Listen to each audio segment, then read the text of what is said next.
Bonsoir à tous, très heureux de vous retrouver pour une nouvelle saison de Made in Africa, votre magazine économique 100% africain. Ce numéro de rentrée sera consacré au marché de la boulangerie-pâtisserie, un business dont le produit phare est bien sûr la baguette de pain et les Africains en raffolent. L'Afrique est le continent qui consomme le plus de baguettes de pain au monde, avec un total de 300 millions de baguettes vendues chaque jour. Pour fabriquer la baguette, il y a un ingrédient clé, c'est la farine de blé. Et là encore, le continent bat des records. L'Afrique subsaharienne a importé en 2018 26 millions de tonnes de blé. C'est la région du monde où les achats de blé ont le plus progressé, soit plus de 17% en un an. Une croissance tirée en grande partie par le dynamisme du marché de la boulangerie-pâtisserie. Au sommaire ce soir, enquête sur le marché de la boulangerie-pâtisserie en Côte d'Ivoire. Un business en plein essor porté par la forte demande des consommateurs qui plébiscitent la baguette, mais aussi les pâtisseries et les viennoiseries. Vous allez découvrir un secteur très concurrentiel où les acteurs rivalisent d'inventivité pour se démarquer, car les défis sont nombreux. Puis nous partirons au Maroc à la découverte d'une incroyable success story, la maison Hamoud. Cette entreprise de boulangerie-pâtisserie est devenue incontournable à travers le royaume depuis 3 décennies. Nous allons vous emmener dans les boutiques de la maison, mais aussi dans des endroits plus secrets comme les ateliers de fabrication où chaque détail compte. Impossible de passer à côté de ce phénomène en Côte d'Ivoire, l'ouverture massive de boulangeries. Dans le pays, on compte près de 2000 boulangeries, dont 1000 rien qu'à Abidjan. Le marché de la baguette pèse aujourd'hui plus de 100 milliards de francs CFA, mais derrière les belles façades et les beaux produits, il y a de nombreux défis à surmonter pour les acteurs du secteur. Marché de la boulangerie du pain béni, c'est un reportage de Yao Sansan, Gisela Mendonça et Oscar Noël Sangan. 18h, quartier des Deux Plateaux à Abidjan. Cette boulangerie connaît une forte affluence à l'heure de la sortie du travail. 3 pains. Dans cet intérieur chic, moderne et bien éclairé, c'est le même rituel chaque soir. Les clients se pressent au guichet pour acheter le produit phare, la baguette de pain, l'un des aliments les plus consommés par les Ivoiriens. Aujourd'hui, j'ai pris 5 pains. Et chaque soir, il faut qu'il y ait du pain sur la table à la maison. C'est l'aliment que vous consommez le plus aujourd'hui, le pain? Oui. On consomme beaucoup de pain le matin, à midi parfois, et puis le soir. Si le roi du pain affiche complet, ce n'est pas seulement grâce à ses produits. Les clients sont aussi séduits par le standing du lieu. Ça change un peu de ce qu'on a connu par le passé, donc oui, ça nous attire. On va dire l'aspect extérieur, et une fois à l'intérieur, on se dit qu'au niveau de la qualité du pain, tout est parfait, tout y est, et voilà. Près de 1000 à 1500 personnes franchissent les portes de cette boulangerie quotidiennement. Par jour, on peut vendre environ 1800 pains par jour. Maintenant, le week-end, on va au-delà de ça. Les ventes peuvent grimper jusqu'à 2000 pains par jour, de quoi rentabiliser l'investissement du patron. Il y a 4 ans, M. Chour a mis sur la table 100 millions de francs CFA pour lancer cette boulangerie moderne. Les boulangeries comme ici, c'est nouveau, oui, parce que il n'y avait pas ça il y a 10 ans, 15 ans en arrière. Et maintenant, ça commence beaucoup et actuellement, c'est en train de s'élargir presque partout dans Abidjan. Le roi du pain, un exemple parmi tant d'autres. Les boulangeries poussent comme des champignons. Sur certaines rues, comme ici à Abobo, il y en a même 3 alignées l'une à côté de l'autre, dont une en pleine construction. Un phénomène inédit. Dans le pays, on en compte près de 2000 et 1000 rien qu'à Abidjan. Toutes ces boulangeries rivalisent d'inventivité avec des vitrines attrayantes et des noms tout droit inspirés des grandes enseignes françaises. Et ça marche. Les consommateurs sont de plus en plus nombreux à succomber à la baguette. Mais le pain n'est pas le seul produit que l'on trouve en magasin. Viennoiserie, pâtisserie et même plus surprenant, restauration rapide. La boulangerie se réinvente pour conquérir une nouvelle clientèle. Enseignes locales ou chaînes internationales comme Paul ou Kaiser, toutes investissent sur ce marché qui pèse aujourd'hui plus de 100 milliards de francs CFA en Côte d'Ivoire. Mais derrière cette frénésie se cachent de nombreux défis. Hausse du prix du blé, concurrence déloyale, non-respect de la réglementation. Alors, comment fonctionne le business de la boulangerie? Ce marché est-il vraiment du pain béni?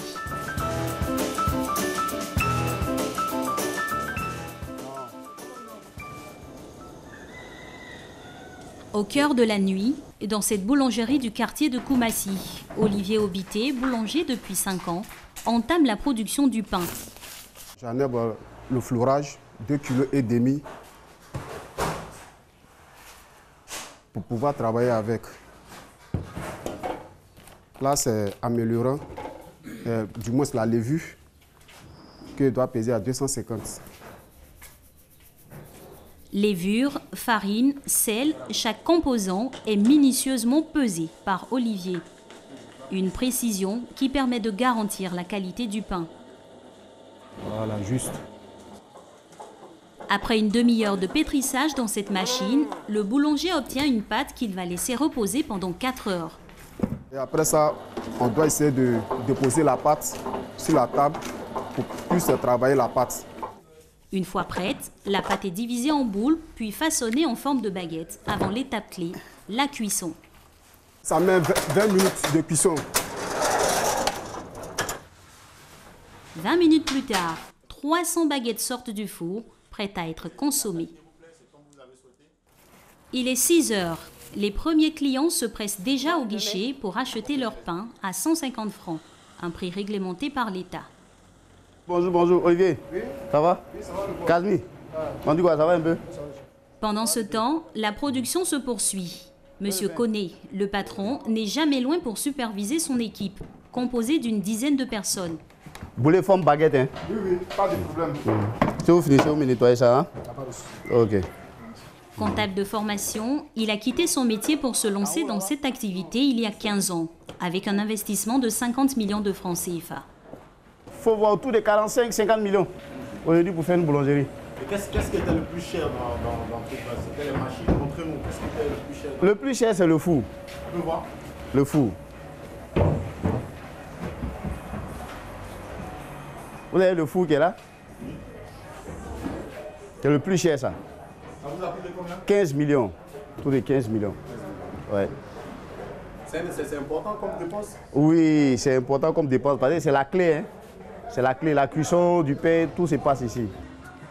Mais ce n'est pas tout. Il a fallu acheter d'autres machines comme le pétrin, la diviseuse et la façonneuse pour 15 autres millions de francs CFA. Un investissement qu'il est parvenu à rentabiliser.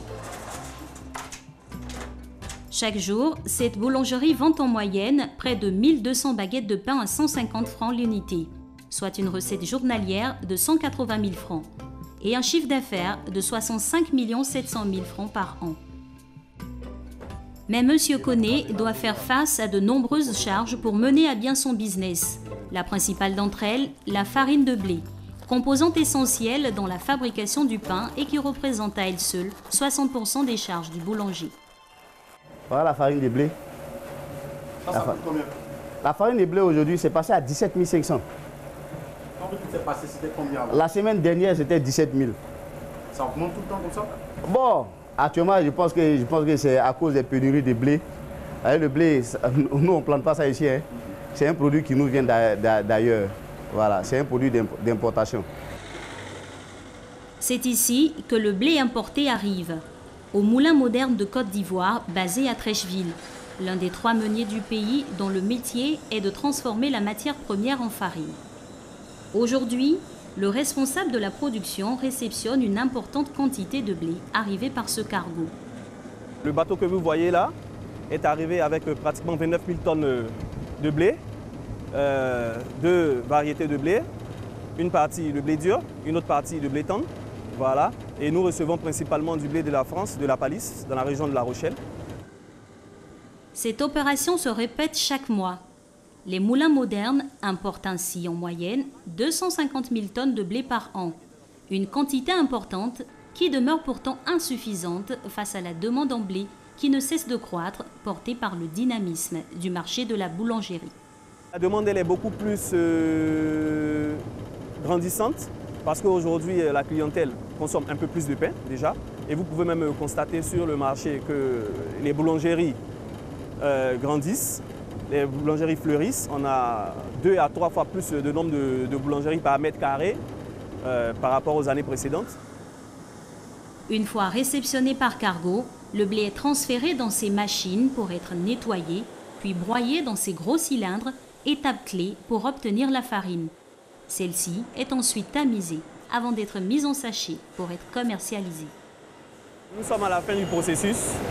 Entre l'ensachage et le conditionnement, notre magasin de stockage produits finis, où nous stockons diverses productions de farine, voilà, en majorité la production de farine boulangère.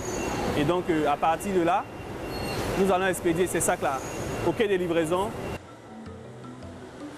90% de ces stocks de farine sont destinés aux 650 boulangeries que fournissent les moulins modernes de Côte d'Ivoire à travers le pays. Le sac de 52 kg est vendu 19 000 francs CFA. Ce même sac, il y a 8 ans, coûtait près de 2 fois moins cher. Raison principale de cette inflation, la hausse du prix du blé sur le marché mondial. Un prix qui varie en fonction de plusieurs facteurs, parmi lesquels les aléas climatiques, la demande et les taxes à l'importation. Conséquence de la hausse du prix du sac de farine de blé, des boulangers comme M. Koné ont vu leurs bénéfices diminuer. Car si le prix du blé a augmenté, le prix de la baguette de pain est quant à lui resté le même. Et ce n'est pas le seul défi auquel doit faire face M. Koné. La voici là, juste située là. Juste située là. Une boulangerie concurrente située à seulement 100 mètres de la sienne. Elle a ouvert il y a combien de temps? En décembre. Hein. En décembre. À peu près, on va vers 1 an. Et cela affecte votre business? Oui, forcément. Forcément. Parce qu'on va partager la clientèle. Ça, c'est clair. Problème. Ce partage en théorie n'aurait pas dû exister. En effet, la réglementation ivoirienne exige une distance minimum de 500 mètres entre 2 boulangeries. Une réglementation très loin d'être suivie. Aux grandes dames de M. Koné, qui a vu son chiffre d'affaires divisé par 2 depuis l'arrivée de ce concurrent. Si c'est l'État nous dit c'est 100 mètres, que les 100 mètres soient respectés. Si on dit c'est 500, que le rayon de 500 mètres soit respecté. Parce que le rayon de 500 mètres, c'est ta zone d'échalandage. C'est la zone dans laquelle tu dois pouvoir faire ton commerce. Donc à tout égard, personne ne doit venir faire du chalandage dans cette zone de commerce-là.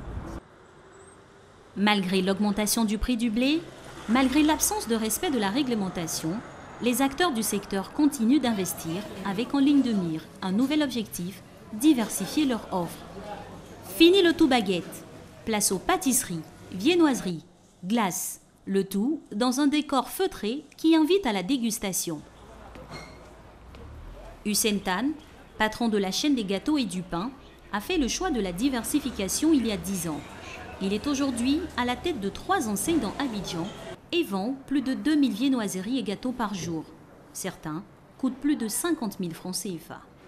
Ce qu'on voit dans notre boutique, c'est-à-dire le coin glacier, toute la pâtisserie fine que vous pouvez voir ici, tous les cakes secs que vous pouvez voir à l'étage aussi, la partie salée qui est disponible en vente en magasin, toute la partie de viennoiserie et toute la partie boulangerie.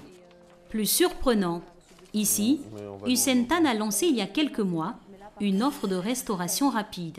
Aujourd'hui, le marché est très concurrentiel, donc on est obligé de diversifier notre offre et proposer, en plus de ce qu'on fait déjà, donc la boulangerie, la pâtisserie fine, même le petit endroit glacier qu'on a dans notre boutique, le secteur de la restauration rapide. On appelle ça un secteur restaurant du boulanger.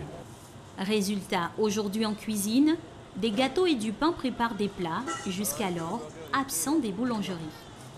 Donc là, vous voyez, c'est la préparation d'un burger qui nous a pris à peu près 6 minutes, qu'on pouvait manger chez nous de 7 h du matin jusqu'à 20 h. On a dû embaucher des cuisiniers, puisque nous, à la base, on n'a pas besoin de cuisiniers. On a dû acheter du matériel adapté à la restauration, ce que nous, on n'avait pas besoin à l'époque. Donc oui, effectivement, c'est quelque chose de nouveau pour nous et c'est un investissement supérieur. Ce burger est vendu 4 500 francs CFA. Le patron espère que les ventes des produits de restauration atteindront 10 à 15% de son chiffre d'affaires d'ici 2 ans. Bon appétit, monsieur. J'espère que ça se passe bien. Oui, ça se passe très bien. Merci. Les hamburgers qui sont sur la table. Les hamburgers, j'aime aussi des œufs au jambon. C'est une innovation parce qu'une boulangerie à Abidjan, les gens n'ont pas l'habitude de le faire. Ça change la vie, ça change beaucoup de choses pour moi. Et pour moi, c'est comme si une innovation. Changer la vie et les habitudes des consommateurs, c'est aussi investir dans la formation des futurs boulangers. Pour ce faire, la Côte d'Ivoire a ouvert il y a tout juste 1 an cette école à Yopougon, financée par le roi du Maroc à hauteur de 4 milliards de francs CFA. Quels sont les ingrédients qui entrent dans la fabrication du pain français? Nomel, la farine, la levure, le sel, l'eau et l'améliorant.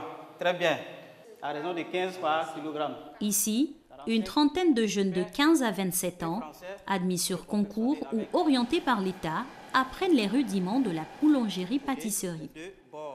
Si les gestes sont encore hésitants, ils seront bientôt, au terme d'une formation de 3 ans, de vrais professionnels. Voilà, il faut plier au fur et à mesure. Dans l'atelier voisin, ensuite, aujourd'hui, nous allons voir le cake. La farine, 350 grammes, le beurre, 250 grammes, œufs, 5 unités. On apprend de nouvelles recettes chaque jour. À la clé pour ces jeunes, un brevet de technicien qui leur ouvrira les portes des plus grandes boulangeries et hôtels du pays. Un moyen, selon le directeur de l'école, de pallier au manque criant de personnel qualifié dans le secteur.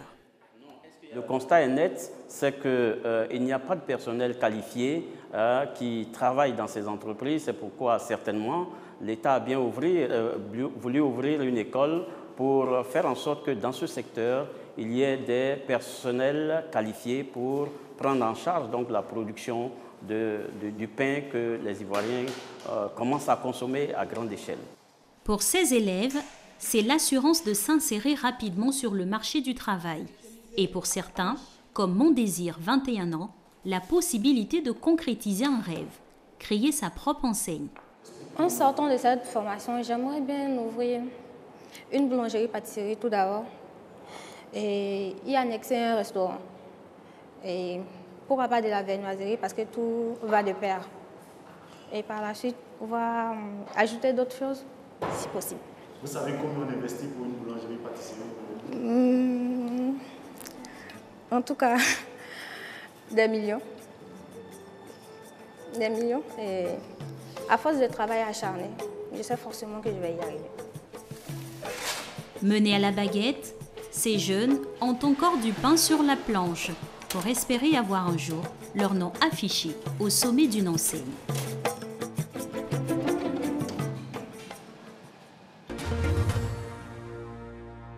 Nous sommes de retour sur le plateau et bien pour débattre, nous retrouvons M. Barry Youssouf, président des coordinations professionnelles de boulangerie et pâtisserie de Côte d'Ivoire, M.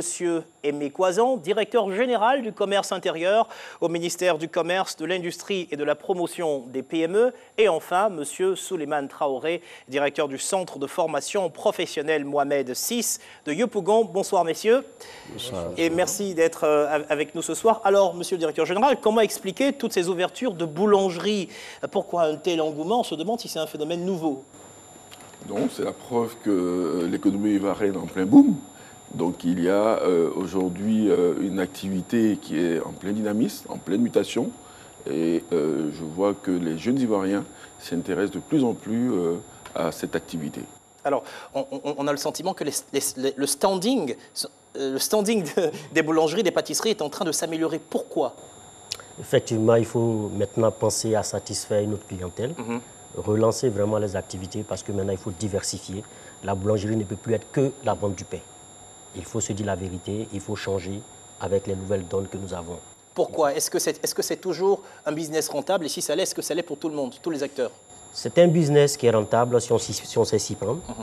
Mais c'est un business aussi dans lequel beaucoup de nos acteurs souffrent. Il y a vraiment des problèmes dans le secteur. On a envie de savoir, il y a quand même des défis. Le prix du blé aujourd'hui, parce que ça aussi c'est une question. On se rend compte que le prix du blé fluctue selon le marché international, tandis que sur place, il y a une réglementation qui fixe le prix de la baguette. Donc vous êtes fait face à des défis. Nous faisons face à des défis et puis vraiment à une difficulté. Parce qu'il faut dire que depuis maintenant plus d'une dizaine d'années, le prix du pain est homologué, la baguette de pain plutôt, coûte 150 francs. Oui. Mais nous avons à côté de cela l'augmentation, je dirais, chaque année du prix de la farine de blé, type 55. On est à combien aujourd'hui? Aujourd'hui, nous sommes à 19 000. 18 500 pour la farine type 55 et pour la farine qu'on appelle aujourd'hui ETV, nous sommes à presque 19 000. Et pourtant, nous nous sommes bloqués dans un prix, nous ne pouvons pas en sortir. On ne peut pas augmenter. Donc, nous pensons qu'aujourd'hui, le ministère va faire l'effort de nous accompagner afin que nous puissions vraiment penser à faire la structure des prix pour comprendre que vraiment les boulangers sont les seuls qui supportent dans la chaîne le poids des investissements. Alors, monsieur le directeur général, qu'est-ce qu'on peut faire? Je semble comprendre derrière les propos du président que, en fait, on souhaiterait que le prix du pain augmente, ce qui n'est pas forcément intéressant pour le consommateur. Je ne voudrais pas polémiquer sur, je dirais, le prix de la baguette. Parce qu'en réalité, c'est un produit aujourd'hui où le boulanger ne paie pas d'argent. Alors, la structure de prix, je vous dis, le prix de revient d'une baguette, et je pense que M. Barry ne me contredira pas, sans donner des secrets, on tourne autour de 90 francs, le prix de revient d'une baguette. La baguette est revendue à 150 francs. Je pense que nous avons quand même une marge de distribution autour de 60%. Nous ne contestons pas aujourd'hui, comment on appelle ça, le prix de 150 francs. Pour le moment, je le dis, parce que les associations sont à l'affût.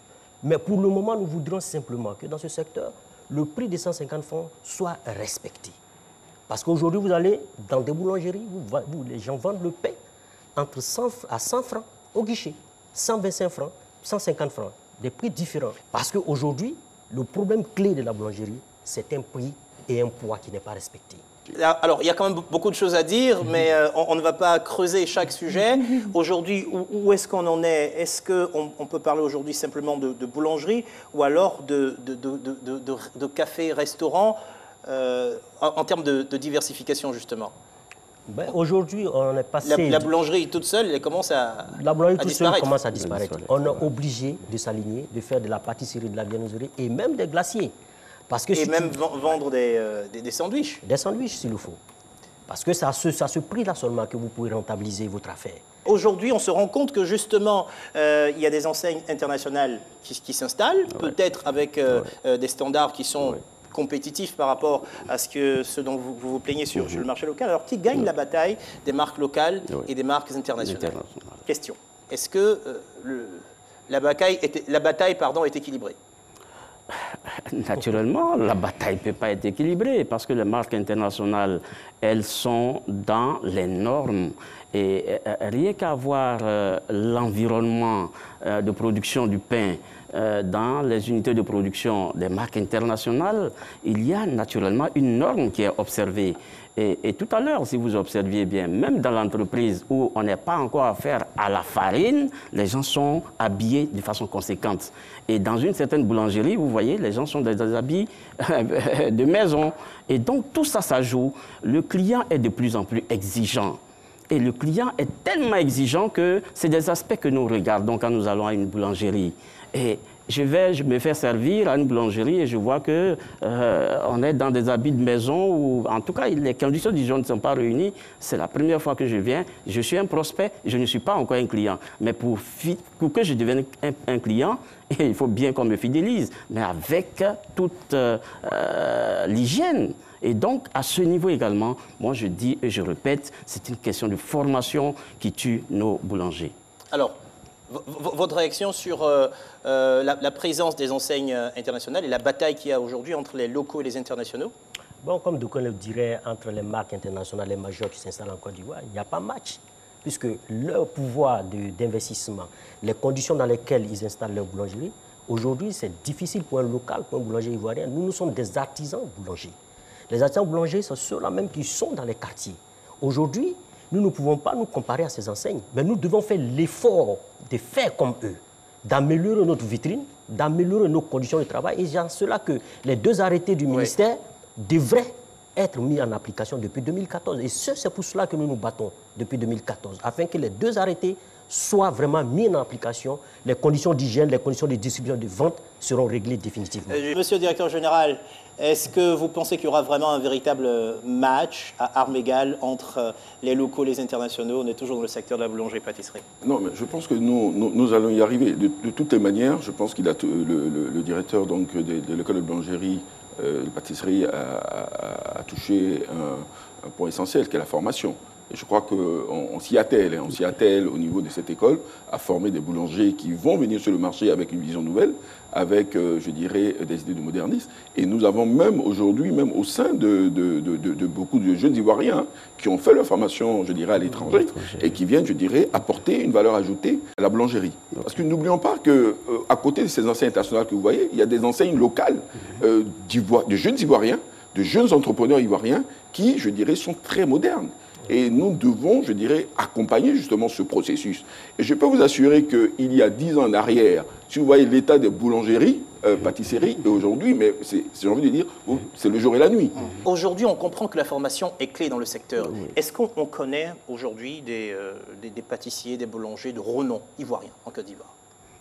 C'est difficile à dire parce que nous, quand on fait les statistiques de nos formés depuis 1972, que l'État a bien voulu installer la première école de boulangerie et de pâtisserie à Yamoussoukro, vous voyez, depuis 1972, l'État accompagne ce secteur. Mais malheureusement, combien sont-ils nos jeunes formés sortis du secteur qui ont pu s'installer aujourd'hui? La question, elle est là. Et donc, il faut revenir donc, aux fondamentaux qui sont que dans ce secteur, il faut que nos partenaires qui comprennent qu'il faut qu'ils emploient nos formés. C'est à ce seul prix-là qu'ils auront la compétitivité. Quelqu'un qui a un CAP qui vient dans la petite unité, mais à lui seul, il vaut 5 personnes. Parce qu'il est formé en hygiène, en technologie, hygiène et sécurité, il est formé en gestion-vente, il est formé, bien entendu, également dans bien d'autres domaines au plan technologique. Et à lui seul, je vous dis, il peut faire le travail de 5 personnes qu'on aurait pris comme ça sur le tas. Alors, on l'a vu à la fin du reportage tout à l'heure, il y a une jeune fille qui souhaitait ouvrir son enseigne. Est-ce qu'aujourd'hui, avec tout ce que vous formez, vous pouvez confirmer que le pain et les gâteaux, ça fait encore rêver les jeunes? Naturellement. Dans nos habitudes alimentaires, aujourd'hui, les Ivoiriens commencent à s'habituer à ces nouveaux produits alimentaires. Et le pain et les gâteaux, ça fait rêver le monde entier.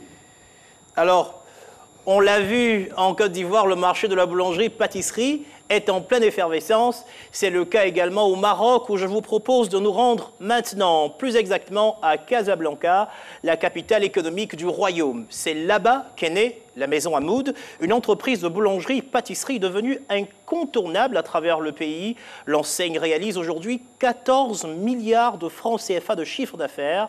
Elle a accepté de nous ouvrir ses portes. Maison Hamoud, les rois de la pâtisserie. C'est un reportage de Marie Demarque et Bigné Diomandé. Casablanca, capitale économique du Maroc. C'est ici qu'est née l'une des plus incroyables success stories du pays.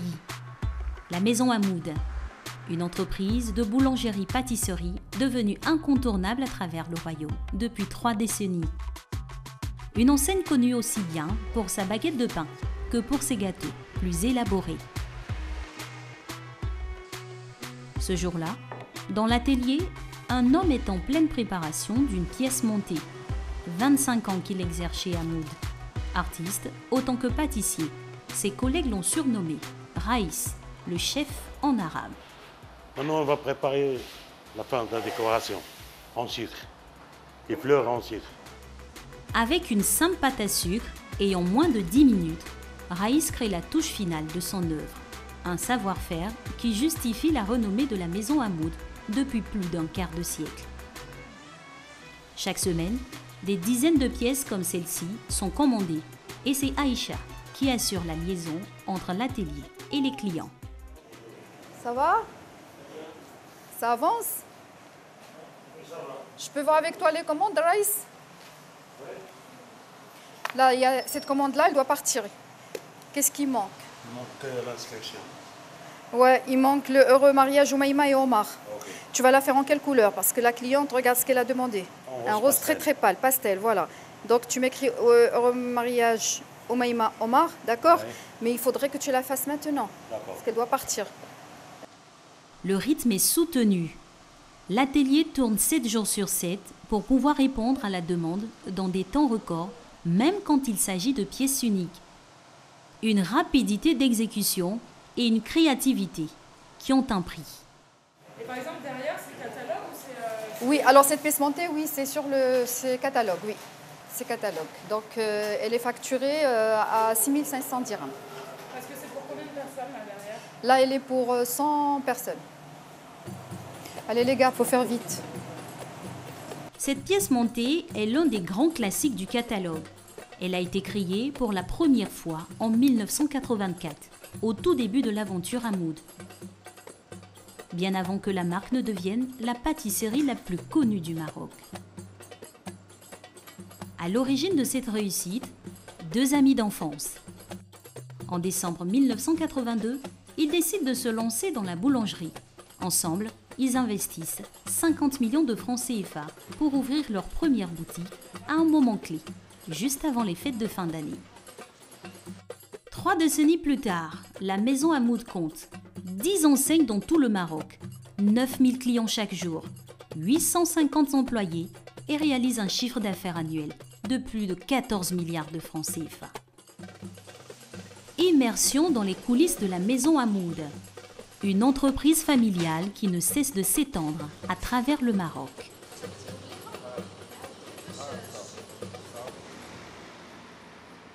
Tout commence il y a 36 ans, avec l'ouverture de la première boutique Hamoud au Belvédère. À l'époque, c'est un quartier moderne du centre-ville de Casablanca, habité par une population aisée. Des clients que la marque va conquérir en pariant sur de nouveaux produits. En fait, Hamoud a bouleversé un peu le marché de la pâtisserie, boulangerie, si on peut dire casablancaise. On avait des pâtisseries traditionnelles tenues par des Français ou des Marocains à l'époque. Il n'y avait que des gâteaux à la base de crème au beurre.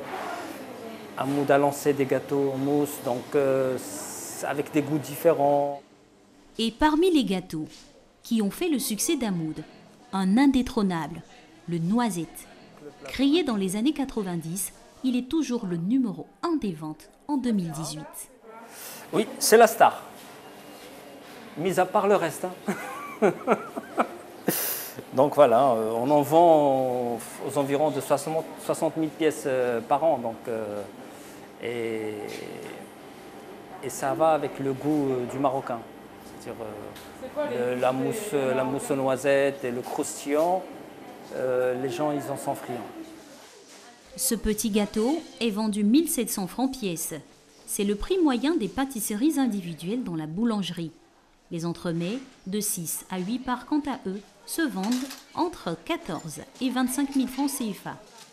Les produits les plus rentables du magasin. Le plus grand chiffre d'affaires, on le fait en famille entremets, c'est-à-dire tout ce qui est grand gâteau déjà. En second lieu, on a tout ce qui est gâteau individuel. Le pain reste un produit à faible marge, donc on en vend, mais le plus grand chiffre d'affaires, il est en pâtisserie. Le chiffre d'affaires quotidien de la boutique du Belvédère varie entre 4 et 5 millions de francs. En tout, 4 autres points de vente Hamoud ont ouvert au fil des ans dans Casablanca. Alors, pour optimiser les coûts et standardiser les produits, la fabrication est concentrée dans un seul et même endroit, au cœur de cette zone industrielle.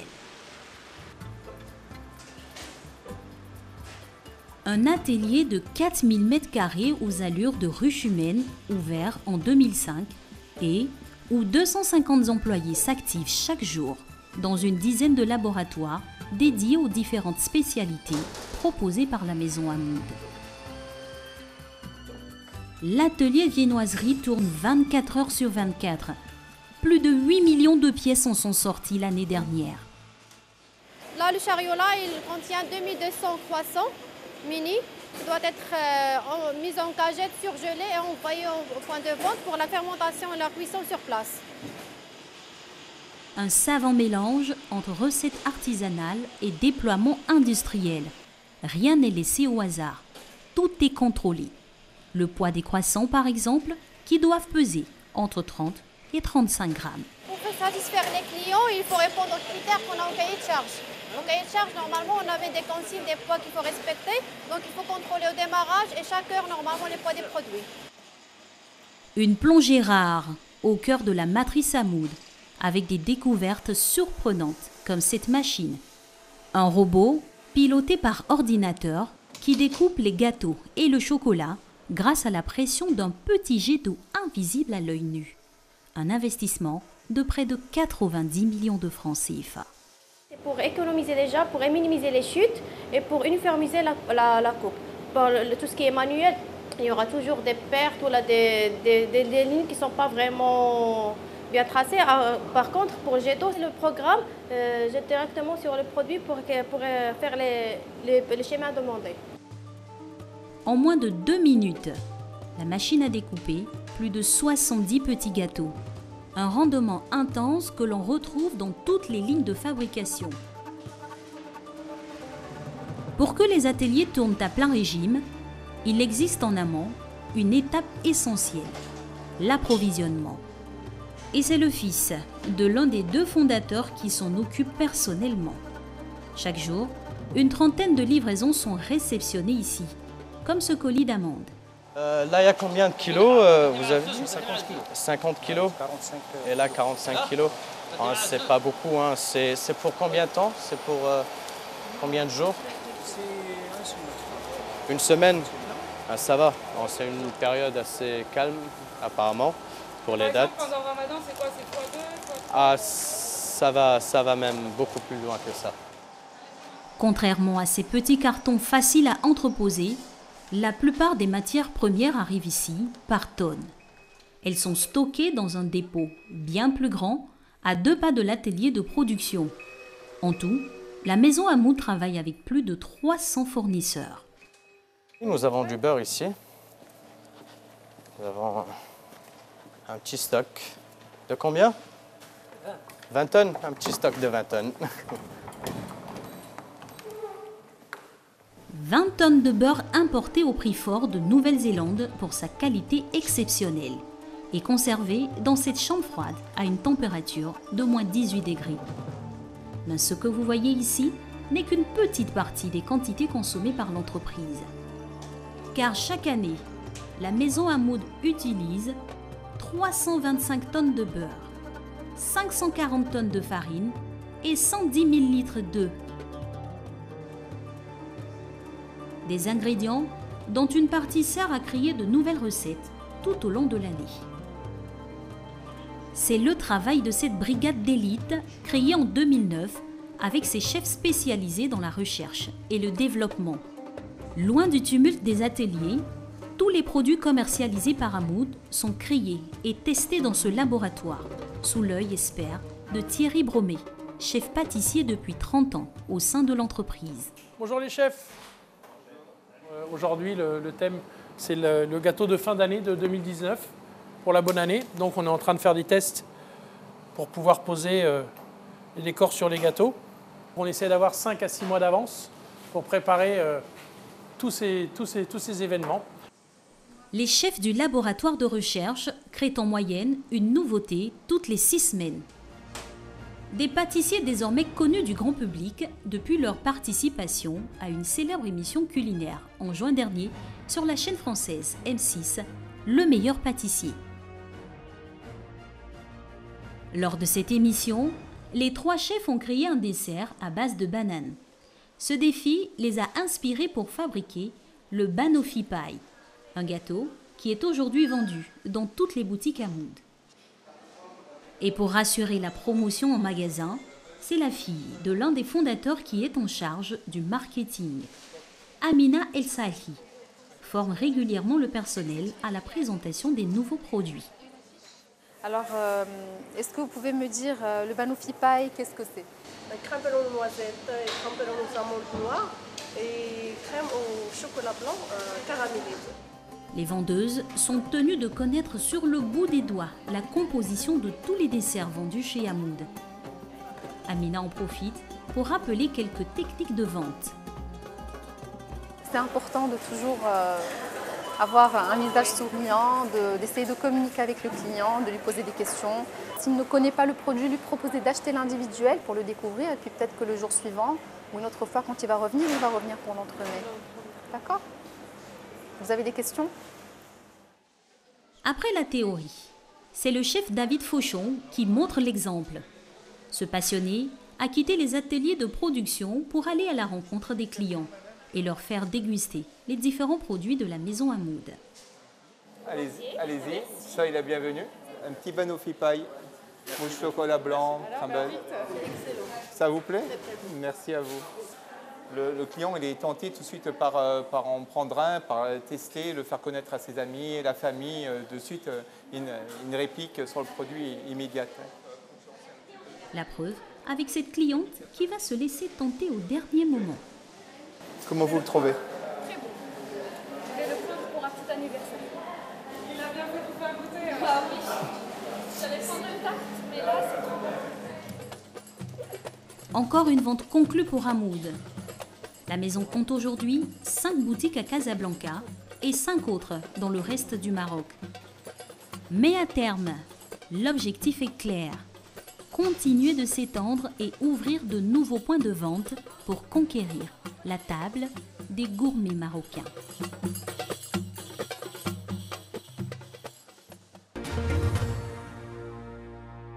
Nous revenons donc de Casablanca. Alors, monsieur le directeur général, question pour vous.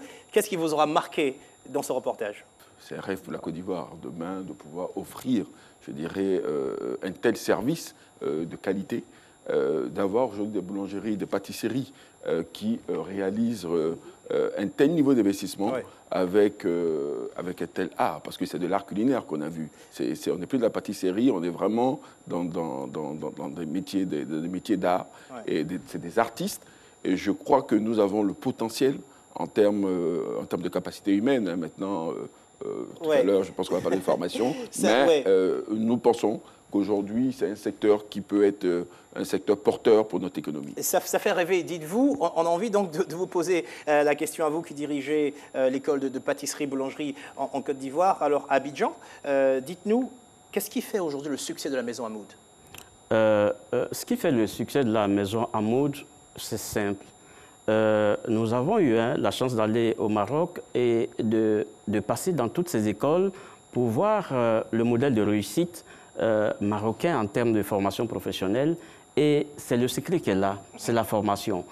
C'est vrai, on peut avoir de l'argent à investir, on aime bien le secteur de la boulangerie, mais je voudrais conseiller aux promoteurs de ces unités de production de se faire former eux-mêmes pour avoir une vision.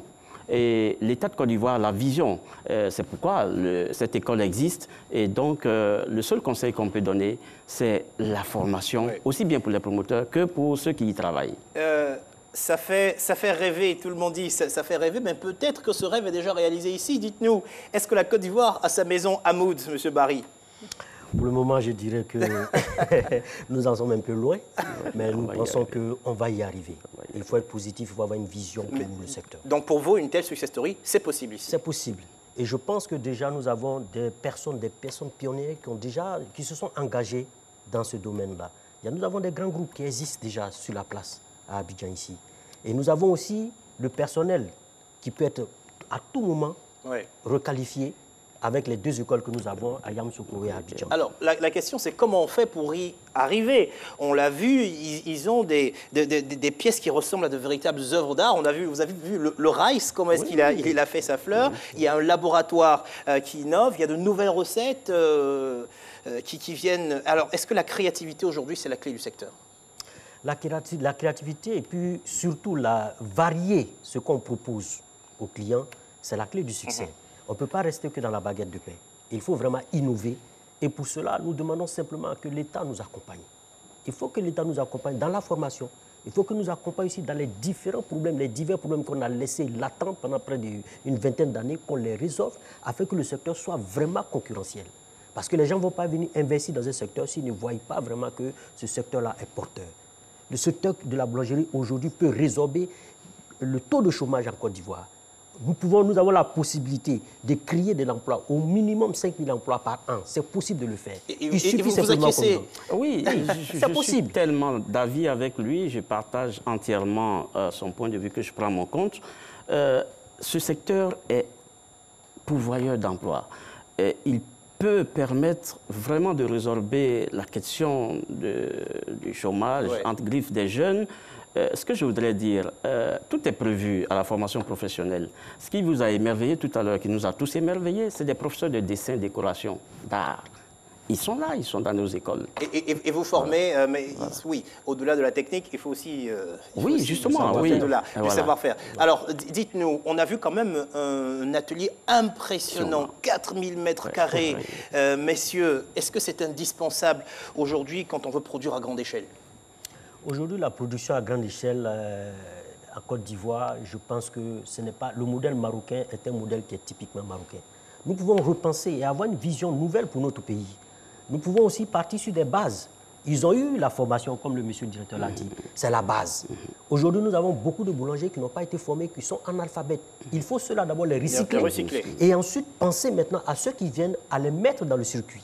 90 millions à peu près pour une machine qui sert à découper les gâteaux, c'est important aujourd'hui des innovations de ce type-là en Côte d'Ivoire?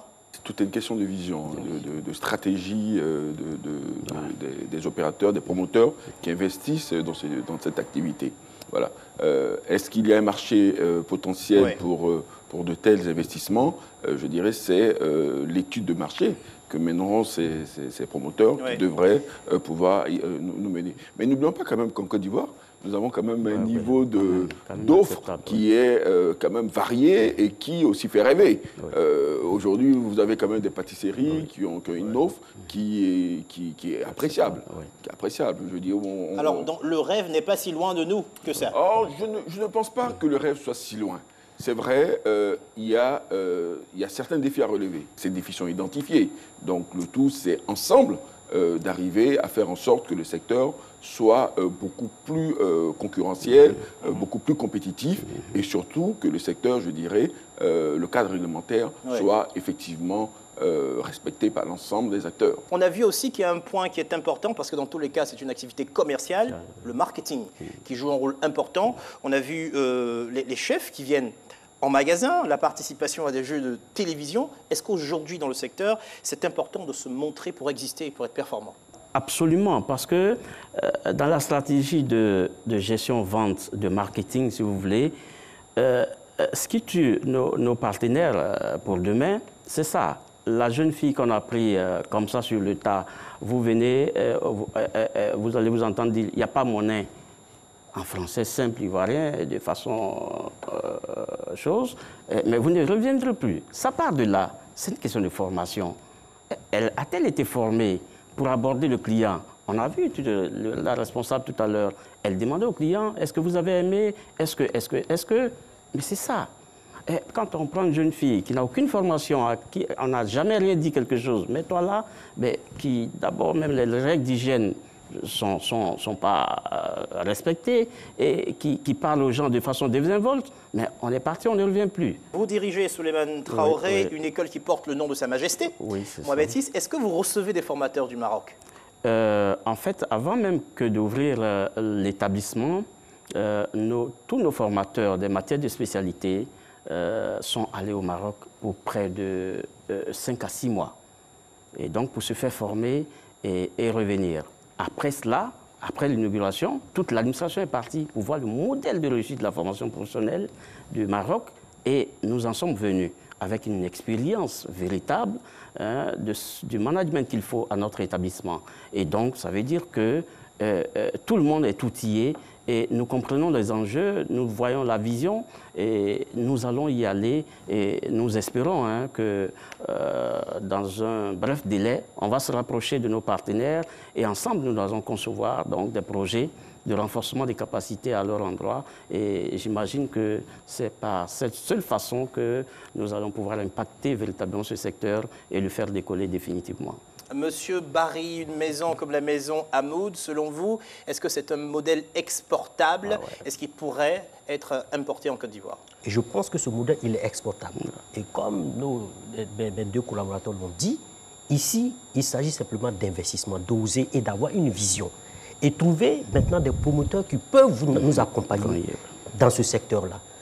Nous pouvons réussir ce modèle, peut-être même aller au-delà. Moi, je prends par exemple l'exemple des grands groupes. J'ai fait des propositions à un groupe ici qui n'a pas voulu m'écouter. Il y a des grands groupes ici. Je leur ai dit, mais vous avez 30, 40 boulangeries.